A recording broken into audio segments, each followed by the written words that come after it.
What are you doing? You completely topped my big sea. Yeah, you run with that in your mouth. What are you doing?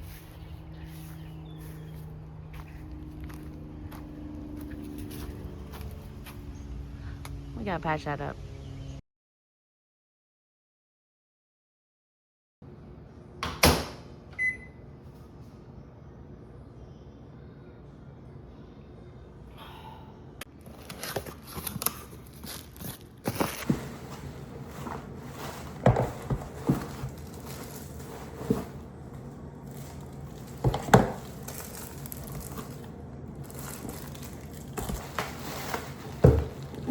Like the biggest bubble wrap in existence. The little guy's gonna get a kick out of this. I know you're chilling. What are you watching? Fun Squad? Yeah. Daddy got me my birthday gift and it came with the biggest bubble wrap in existence.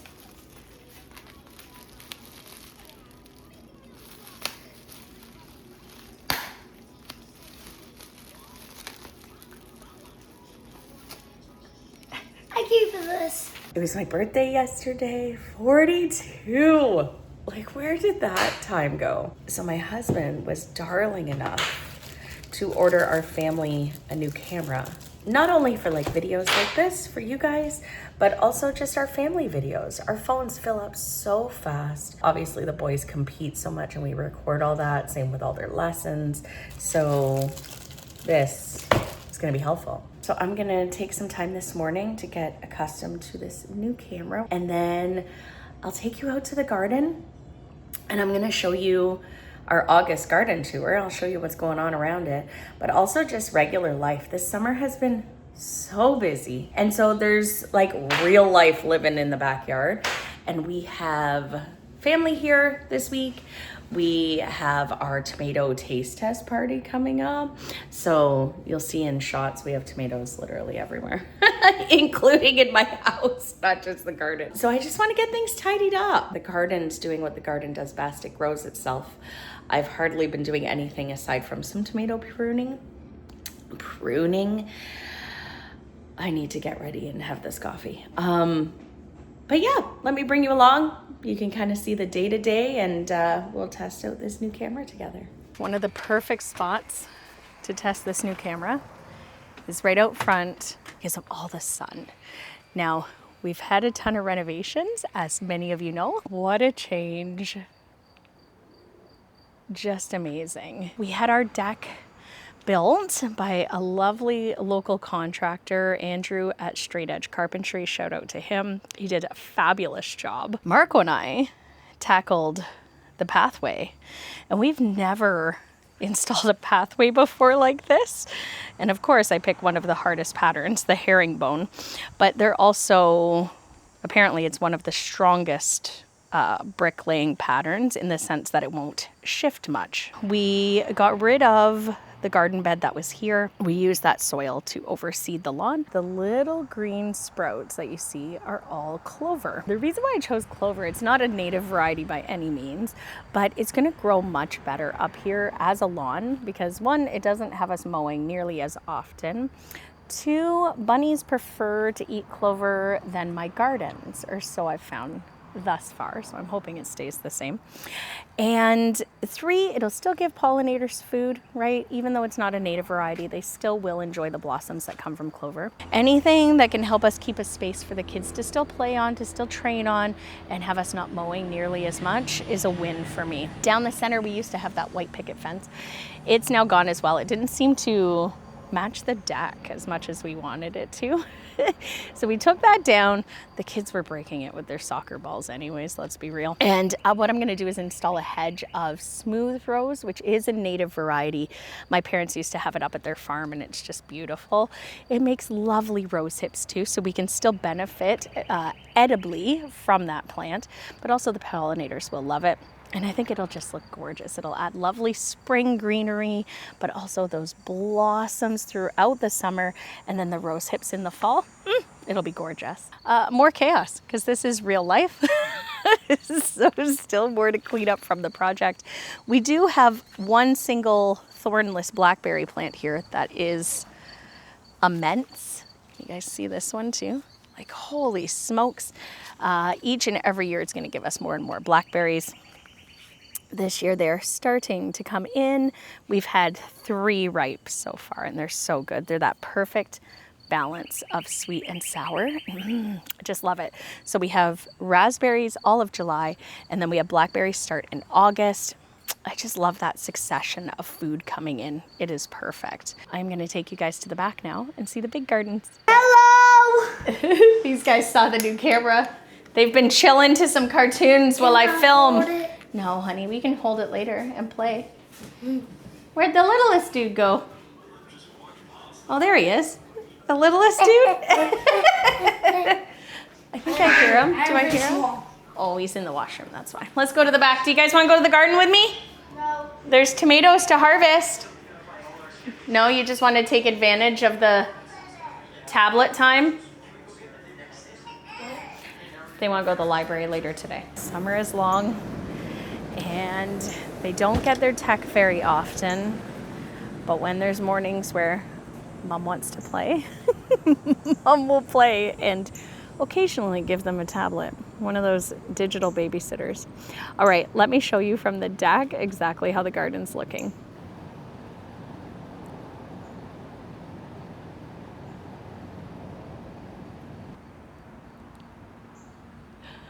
It's so lush, guys. Oh my gosh, I love August. There's definitely some real life still going on back here though. Boxes upon boxes upon boxes. Some are filled with yard waste. Some are filled with stuff that needs to go back in the tool shed. The cardboard's kept because I still have areas to mulch down at the bottom that, still have not got to. That's real life. Trailer full of renovation stuff. When is it not? Like, unless I'm getting mulch or something. So full. The garden's beautiful. Starting next to that tool shed, the first 2 rows here are all cherry tomatoes. These have been such a success. These are an open pollinated variety of sun gold. So you can actually save the seeds from these. Now, I've never had the hybrid sun gold. With hybrids, when you save seeds from them, when you plant them, then following year, it probably, pretty much guaranteed, will not be exact to what the parent plant was, because it will carry genetics more from the mother plant or the father plant, but not how it was combined until that variety is stabilized. So the fact that this is open pollinated sun gold that we can save seeds from is amazing. Now, we have tried it and it was delicious. It was so good. And apparently the seed company that I bought these from, a Canadian company out of Quebec, they said that this open pollinated sun gold was one of the parent plants of the hybrid sun gold. So it's obviously got some really good genetics, and it was super yummy. Thankfully, we have many of them starting to ripen because on August 25th from 6 to 8 p.m., we are hosting a tomato taste test party here at our homestead. So if you want to come meet us, if you never have, shoot me a message. You can RSVP and I'll send you the form to do so. We're limiting the number of people that can come just so we can keep it more intimate, more cozy. Gardeners, we like to chat, we like to share tips and just enjoy each other's company. Even if you're not a gardener yet and you're just diving into it, come, just enjoy. It's just gonna be fun. It's super laid back. We're really laid back if you haven't met us. And come over, meet some people and try some tomatoes together. It's gonna be a lot of fun. Plenty of tomatoes are starting to ripen up. I actually have to come out here and pick with the kids today. These are our black cherry tomatoes. We grow them every year. Look at the size of these. And they are delicious.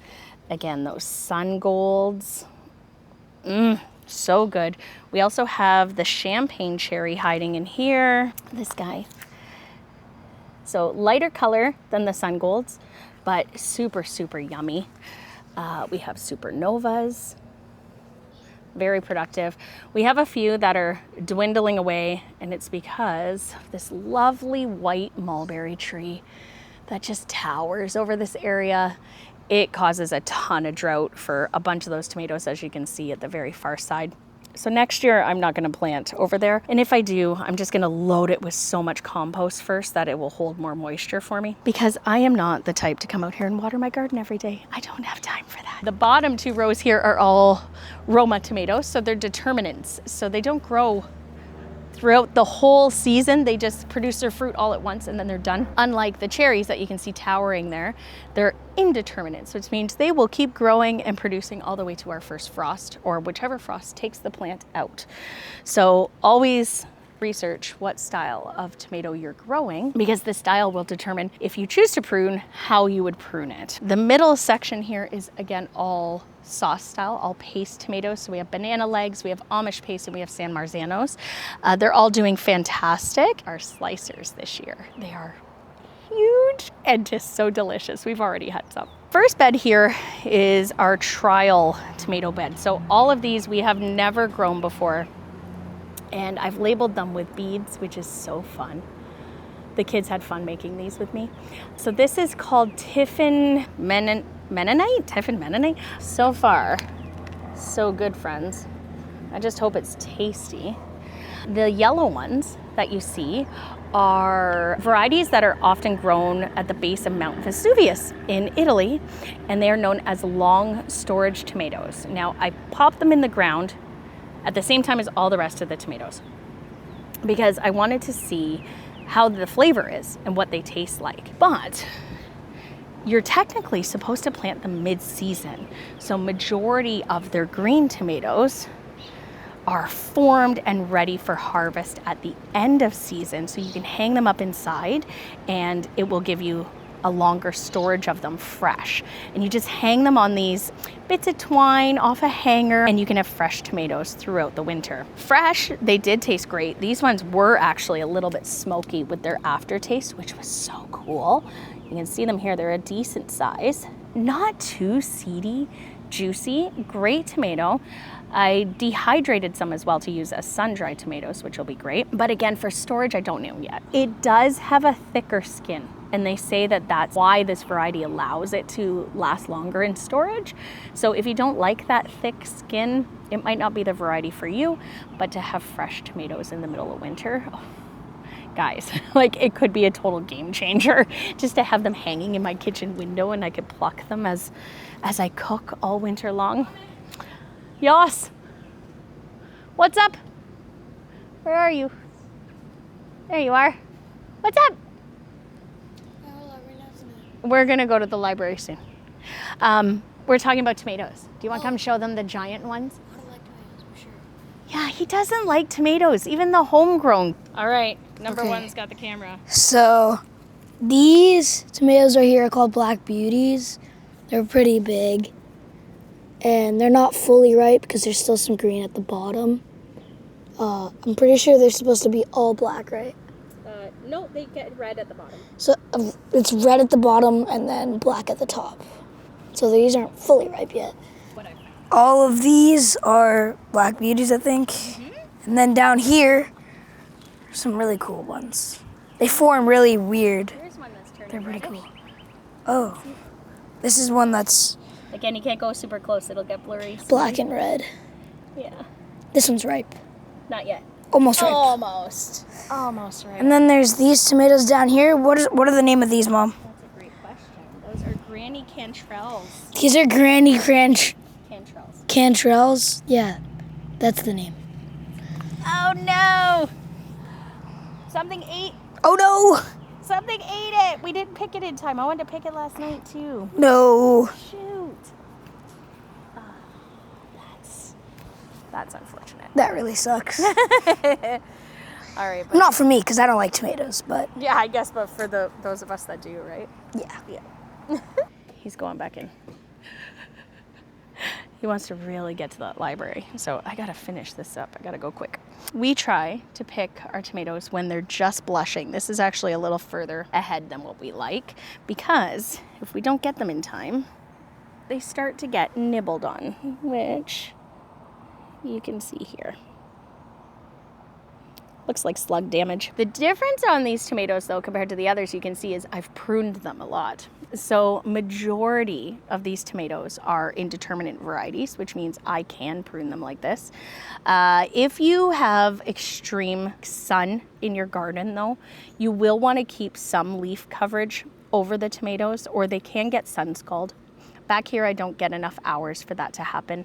There is areas that I have had it happen in the backyard, but not this particular side. So I'm just mindful of that. So don't freak out when you see that most of the leaves are gone from these. It's gonna depend on your garden, your layout, your microclimate, your location, all of that will determine how you can do certain things. That's why I have a job. People hire me to be able to determine that for them because not everybody can. But if you want to dive into the research, super crazy sunlit gardens do risk sun scald on peppers, on tomatoes. So just be mindful of that before you start pruning. A lot of these are doing so great. Now the reason why they are so heavily pruned compared to others though is we started to notice some fungal activity. So it's called septoria wilt. This is not early blight, this is different. And you can see these little, if I can take it off here. These little dots, that form. And then they get yellow around them. And I find the spots on the stem itself are almost like a callus, like a whitish shade at first. And that's what leads me to thinking septoria over an early blight. We tend to get hit the most here with late blight. So I like to prune all of this off. I obviously have to get back in here and do some other tomatoes. I haven't finished this row. These ones I did already and it seemed to stop it. The other thing I used for them is I follow a lot of the suggestions of Jadam. It's a Korean organic DIY gardening method. So you can make your own fungicides, you can make your own microbial treatments for your plants to help keep them more resilient and build up their immune systems. Because yes, they can carry immunity towards certain things. It's fascinating. I bought elemental sulfur, the tablets, and used that in a spray, super diluted on the affected plants, and it seemed to eradicate it with that and the pruning. If you live somewhere where it's incredibly dry and you don't deal with fungal issues, I am envious. Very envious. I see a bunch of those ripening behind me. I'm trying to be very positive that we will have a lot of these massive tomatoes ready for the taste test and that they don't ripen ahead of time, because these are ripening really quickly. So I'm hoping the other ones up the plant will start to ripen too just in time, because it's only a couple weeks away. So we will see. Regardless, we'll definitely have some to try, but I was really hoping some of those big slicers will be available. These are Amish paste. They are great. They continue to size up. They get huge, so they won't be ready right off the bat. We have sweet alyssum here. I like to keep a bit in the garden because it attracts parasitic wasps, and parasitic wasps will lay eggs on tomato hornworms that you find on your plants. I will say though, ever since last year when we had the bamboo across supporting them, this year we switched it to wire. The birds land here and they eat any of the bugs that sit on these plants, so we don't get any issues with tomato hornworms, which is really nice. Birds are great for the garden. I really like them. They'll steal some peas on me early in the spring. The cardinals always do, but other than that, they are just a huge benefit. We also printed some of these tomato hooks to help support the tomatoes a little bit better because it weighed down a lot. So at the end of season, we'll be tightening up these wires as well, even more. I knew we would have a lot of poundage of tomatoes, but I didn't expect it to droop this much. I'm 5'1", and so you can see there's a lot of weight on these wires considering the T-posts are 7 feet high. So yeah, it's a bit of a challenge to walk through, but most of my family is short, so it's not that bad. This hardy kiwi is just exploding this year. Love that. It'll cover that trellis very soon. Lots of calendula, lots of borage with a bee on it right now. Got cosmos tucked in. We have snapdragons. The snapdragons came from the front garden. I wasn't sure that they would transplant well, but here we are. And yes, they do snap. The kids have fun. Sage, all the herbs which need a pruning back because they're pretty much done flowering. The lemon balm especially. It's close to setting seed and I don't want it spreading everywhere. The oregano, I've left the blossoms because these pollinators are just obsessed. They are just all over the place on it. We've definitely had some immense success down here. Our favorite peppers are still just going crazy. Huge, huge peppers forming and still so many more to come. We also have the lilac bells in here. Let's see. Look at that purple. So pretty. These are the giant ones I'm talking about. These are giant Marconis. Super productive. I gotta support these too because the fruits are getting very weighed down.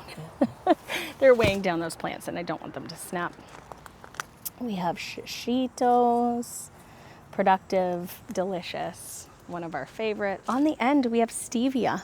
Really hoping this goes to seed. I've been tracking down seeds. There's one company that I know of in Canada that offers it, but it's expensive.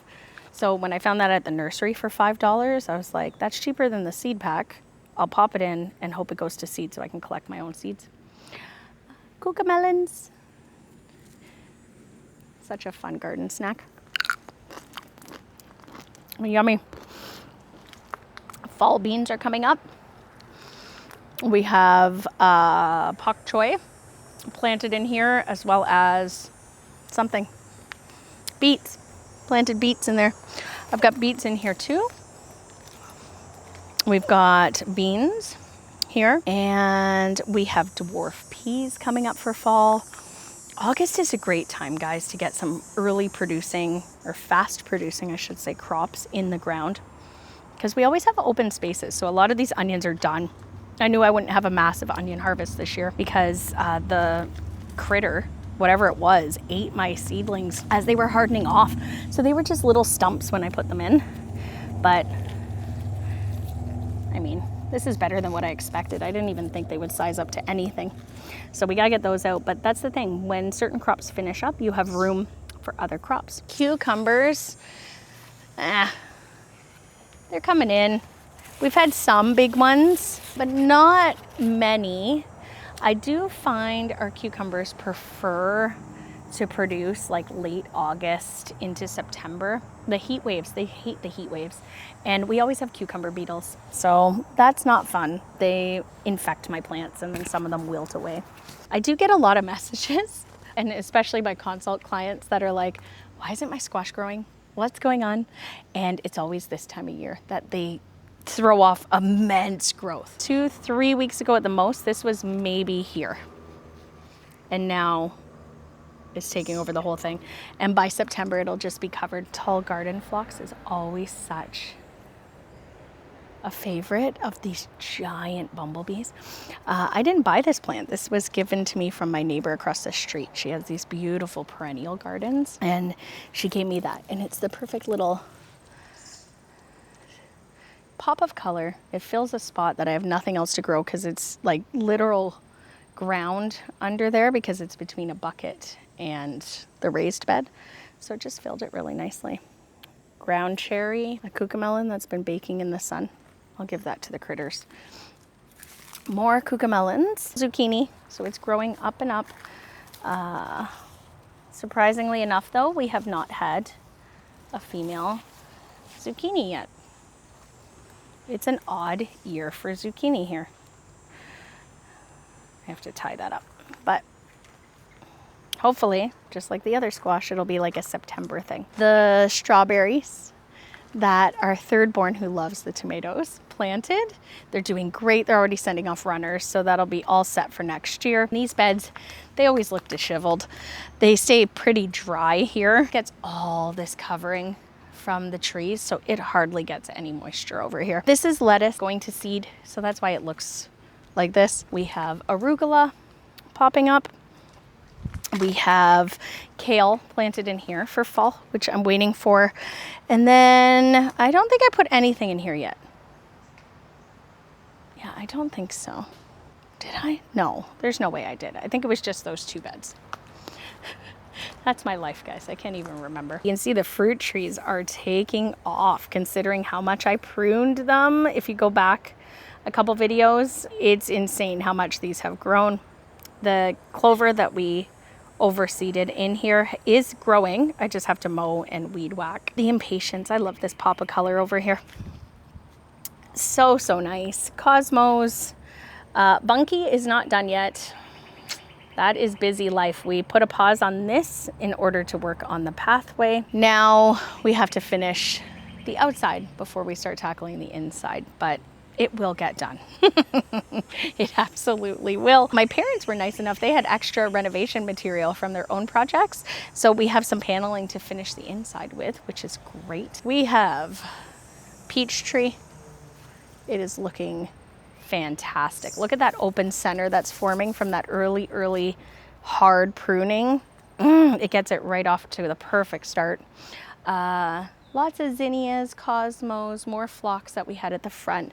A lot of these are just tossed in because we had to remove the front gardens for that deck and I didn't want to lose them. So I didn't know which would transplant, which wouldn't. And a lot have taken, thankfully, which is great. Asian pear, doing very well. Again, the 2 pear trees that we have next to the bunkie here are multi-grafted, so there's 4 different varieties on here. We have some catnip, some more snapdragons, bee balm that I got off our local Buy Nothing group. We have our almond tree in the center. It's already taller than me. It'll definitely need some more pruning, but again, it's already forming that open center as well and that low canopy, which is what we want. As I drop the ground cherry, oh my gosh. European pear. This should show you guys, don't be afraid of pruning your trees, okay? Remember that cherry tree that I took down to like my knee and it had nothing on it? It looked just like a stick. Here we are.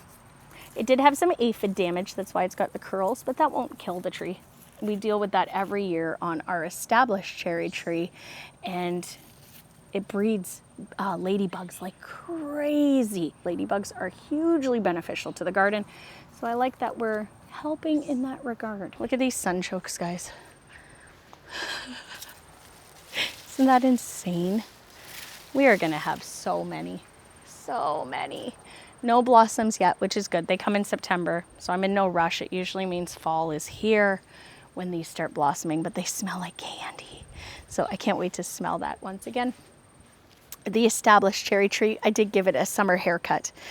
If you prune in the summer, it helps to slow down the vigorous growth in the spring that you would get if you pruned in the winter. It also helps with some fungal issues that can arise if you prune too late with sweet cherry trees. So we gave it a little haircut and it's doing great. We don't want it growing immense because it is a smaller backyard. I'm pretty confident this lens will make it look bigger though, because it's like a wide angle, but it is a smaller space, so we don't want our trees to be absolutely massive. But speaking of massive tree, this is our pawpaw. It's doing well as I just break a branch off it. Are you kidding? Why? Oh my goodness. I guess it's snacks for the bunny. Oh well. We do need a second one. I haven't planted the seeds that I have stratifying inside yet. Once I do that, we'll have a seedling. Hopefully some will come up. But I did notice down the end of our main street, there is someone growing a pawpaw in their backyard. So if a bee travels far enough, we might get some cross-pollination. We'll see. Acorn squash is hiding over here. I will show you those babies. We have the ground cherries here.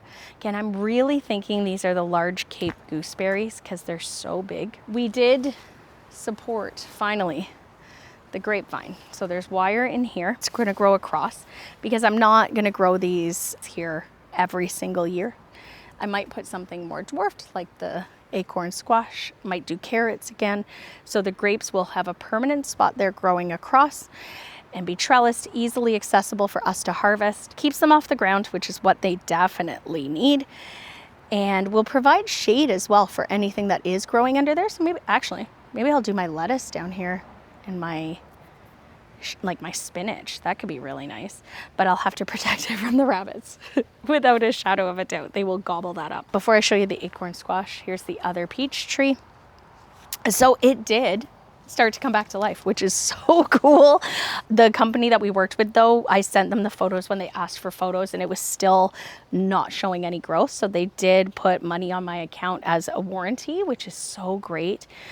So now I actually have, if this one does make it through the winter, I have some funds in my account. So that's nice, which means we can get something else. I don't know what we would get, though. Have to figure that out. You can see there's an acorn squash there. There's 2 there. And we had one that was really vigorous and trailing out, which is funny because these are bush variety and it's there. I think it's getting nibbled. There's a female blossom open. You can tell it's a female because it's got the baby squash at the end of it. So it should get pollinated today. Oh, there's actually cucumber beetles in there helping me pollinate it, which is hilarious. And there's the male flower right there. So we'll definitely get a squash from that. Bunch of goldenrod growing. And yep, the Christmas tree's still back there. It's covered with Virginia creeper right now, though. Such an aggressive native plant. Hugely aggressive. Tomatoes growing out of the compost. See if we get anything. The comfrey, I've cut this back a few times now. I love comfrey so much. Ditch lilies. These are invasive as all get out, but they do look pretty next to the tall phlox. But every year I slowly dig more and more of these lilies out because I'd rather a better option. Maybe I'll put some of the smooth rose seedlings back here in replacement because that would also look beautiful, provided I can keep them from spreading under the fence. You don't want to do that to your neighbors unless they want smooth rose for free. Our espalier pear tree. So it's doing great. It had a haircut. It had a little bit more support put up. We do have hascaps behind here. It was their first year. I'm going to move them though, because this fence line, even though I help the neighbors prune it down every now and then, it's out of hand really quickly. So it's the aggressiveness of those Rose of Sharon. Don't. Rose of Sharon are beautiful. If you do buy it, make sure it's a sterile variety so it doesn't drop seed and germinate everywhere. A couple neighbors on our street have it, and they have it growing as like a large tree in the center of their yard, and they don't deal with as many issues because their lawnmower takes down all the babies that from the seed drop.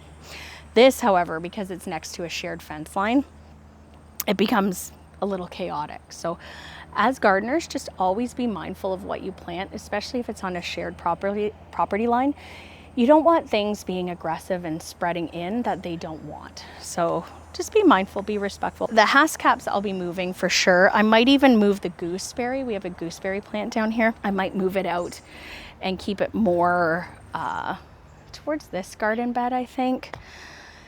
Move things around, and then it's easily accessed and less to mow because it'll be, there.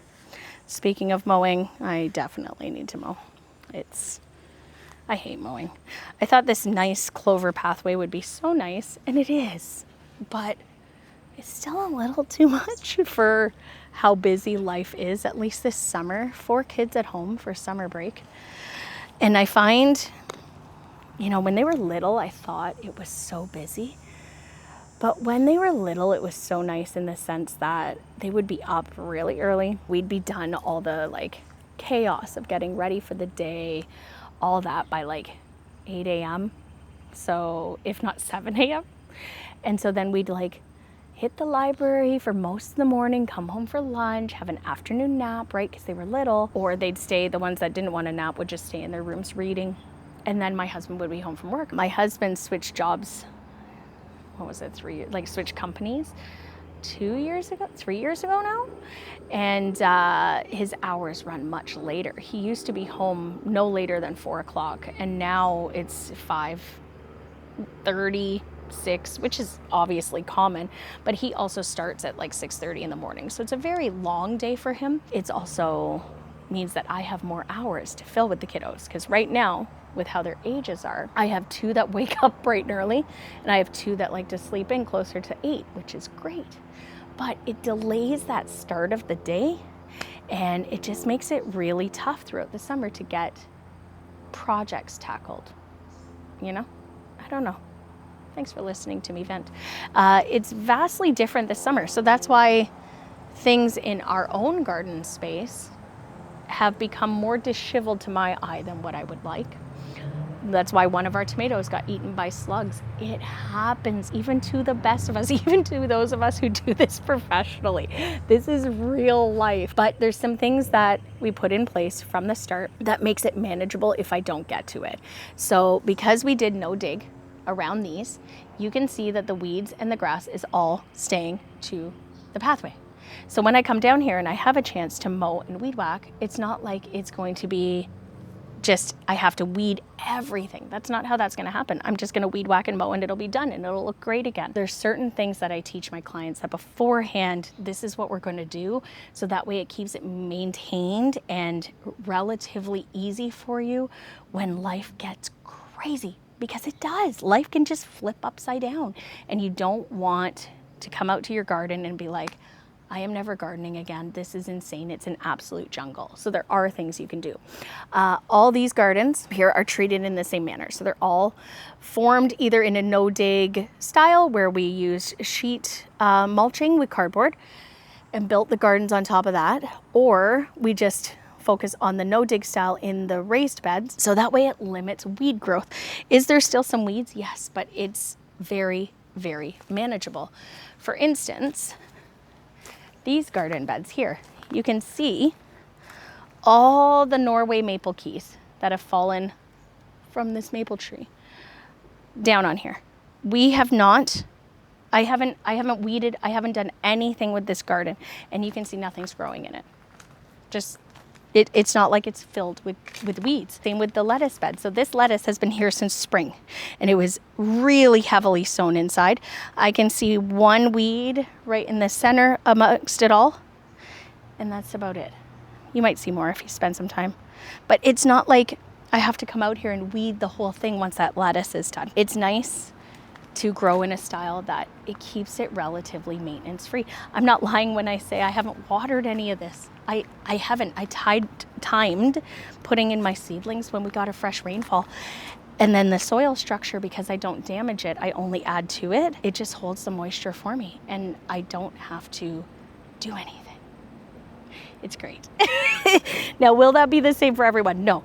If you only grow in containers, you're gonna need to water, and you're gonna have the odd weed seed, just like my garden, that does fly in, that we need to remove from time to time. Be rest assured that even when life goes crazy and you have multiple kids to tend to and you love it and it's great, but it definitely makes the to-do list sneak down and down, that your garden can still stay productive, grow you food, look beautiful, but still have minimal maintenance, which is so nice, so nice. Let's go in and see what these monkeys are doing. How are you? Good. What have you been doing? Were you outside skateboarding? I thought I heard you. What are you up to? Can we go to the... Yeah, can we go to the library? Oh, Sean, can we go to the library now? Yeah, maybe we can go to the library. Yay! Wait, all of us? Maybe. Yay! Ooh, I'm gonna dance in the camera. Are we off? Yeah. The chaos started because our oldest decided to bike down, which is fine. So I have the other 3.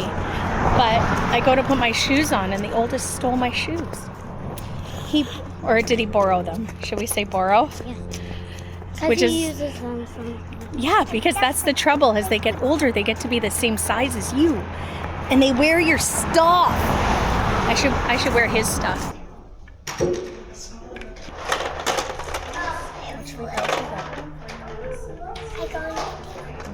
you tell me without looking at the pictures? Shake it? Yeah. And just a spoon. Yes. My freak is running out of pink. It makes. Oh. Okay, here you go, the red paint for you. Let's see.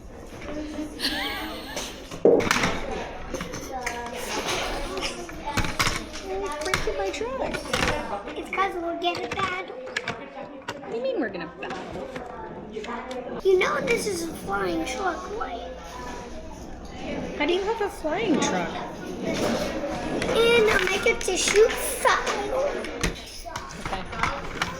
There's mine. Okay, I'll stick with this.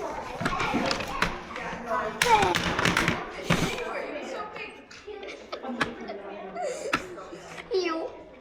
How did you do it so quick? I got off your wings. You can't fly. It fell over. Okay. Now your hand got off. You can't see. I've been working on this for a whole, I don't know, minute. 20 hours. Okay.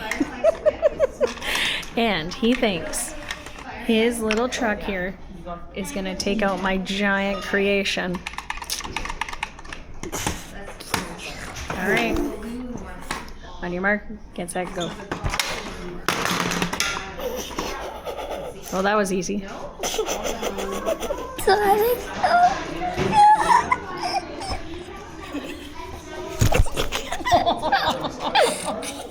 flew out of it.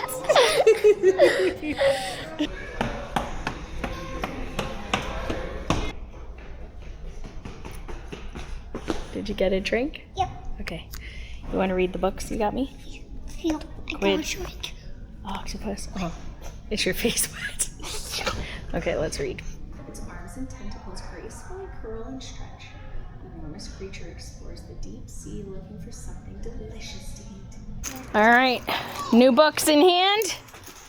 Let's go in. iPad. Chill out. And Not a chance. yes. No, you had tech time at the library too. You're fine.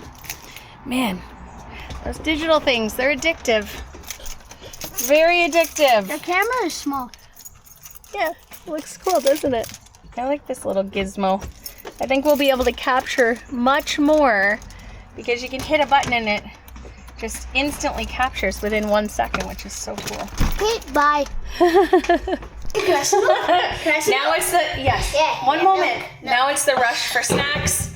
Milk. You know, we went a whole 2 hours without eating while we were at the library, even though we had just scarfed down breakfast.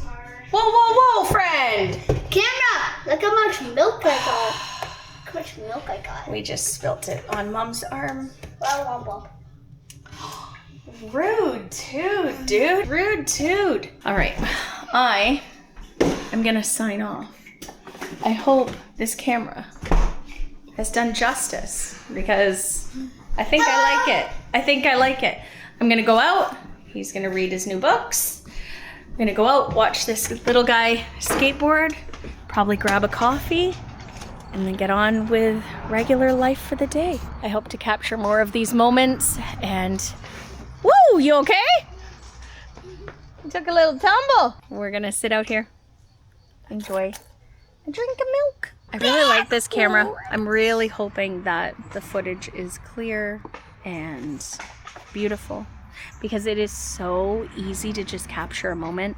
Even with it powered off, you can just hit the shutter button and it's filming within 1 second. Then when you hit the shutter button again, it just shuts off and conserves the battery. It's super cool. All right, back to mom life. Say bye. Bye. Bye, people. As always, Bye, happy chicken growing. Bye, chicken nuggets. Yeah, happy growing chicken nugget. Chicken nugget.